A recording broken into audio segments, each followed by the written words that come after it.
మోసపోయిన వ్యక్తులు ఎవరైనా ఉన్నారంటే ఎవరో కనిపించ. జై జగన్.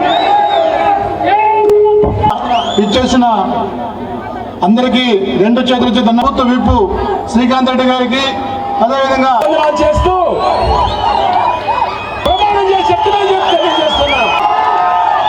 రాబో రోజులలో నా పైన నమ్మకం నుంచి ఈరోజు ఎస్పీ కార్యాలయం, కలెక్టర్ కార్యాలయం, ఆర్టీఓ కార్యాలయం,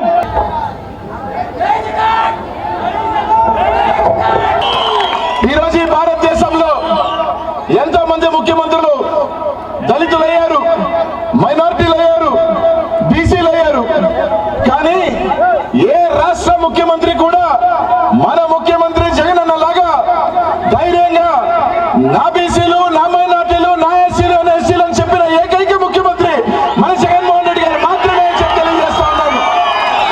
మళ్ళీ ఇంకో నాయకుడు ముందుకు వెళ్ళి ఏ జన్మభూమి కమిటీ అను వాళ్ళ దగ్గర సంతకం తీసుకోవాలను, లేదా నువ్వు ఏ పార్టీకి ఓటేశారని అడిగి వెనక్కి వెళ్తామా?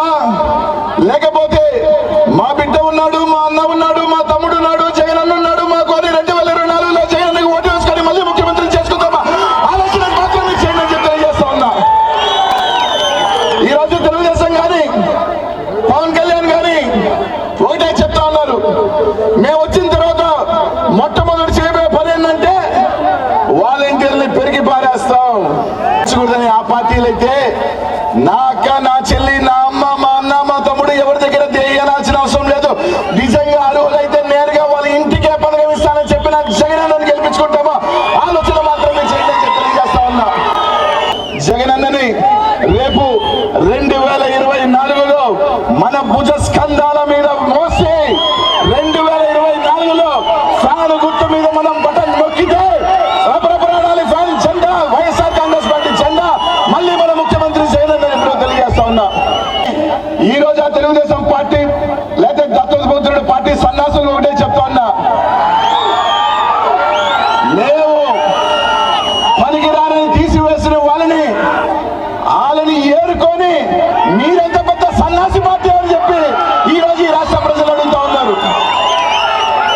మీకు అభ్యర్థులు కొరవైతే, మాకు అభ్యర్థులు ఎక్కువైతే 175 మందిని 175 పెట్టగలుగుతాం, కానీ 200 మంది 300 పెట్టలేము. కాబట్టి కొన్ని దగ్గర అవకాశాలు కోల్పోతే ఖాళీగా ఉన్న మీ పార్టీలు వాళ్ళని తీసుకొని అభ్యర్థులుగా పెట్టుకుంటున్న మీ పార్టీ ఇవ్వకపోతే ఈ రోజు ఫుల్ హౌస్ఫుల్ అయ్యి టికెట్లు దొరక్క ఒక ప్రపంచంలో ఉన్న వైఎస్ఆర్ జగన్మోహన్ రెడ్డి గారి వైఎస్ఆర్ కాంగ్రెస్ పార్టీ గొప్పదా అని చెప్పి రోజు అందరూ కూడా ఆలోచించారు.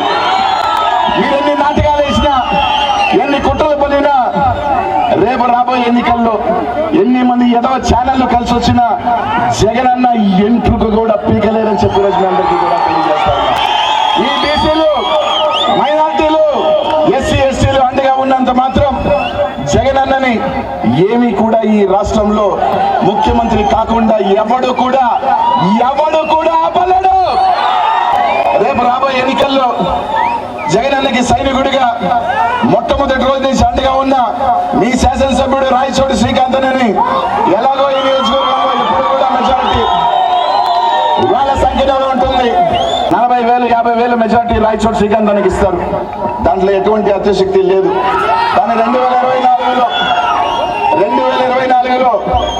ఈ రాష్ట్రంలో జగన్ అన్న తర్వాత అంత పెద్ద మెజారిటీ రాయచోటి శ్రీకాంత్ అన్నకి ఇవ్వాలి అని, ఈ ప్రాంతం నుంచి ఇవ్వాలని, దీవించాలని కడప పౌరుషానికి, రాయలసీమ పౌరుషానికి అవతల ఒక పప్పులు పులికేసి ఒక కపట నాటకాలు ఉన్న వ్యక్తికి జరుగుతున్న యుద్ధం.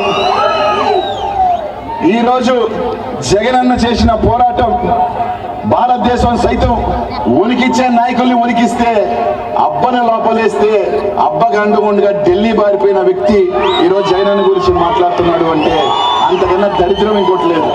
కాబట్టి ఒక్క ఓటు కూడా అవతల పడకూడదు. ప్రతి ఓటు కూడా ఫ్యాన్ గుర్తు మీద నొక్కాలని చెప్పి మీ అందరికీ తెలియజేసుకుంటే అవకాశం నాకు ఇచ్చిన పెద్దలందరికీ కూడా పేరు పేరున కూడా ధన్యవాదాలు తెలియజేసుకుంటూ సెలవు తీసుకుంటున్నాను. జై జగన్, జై జగన్.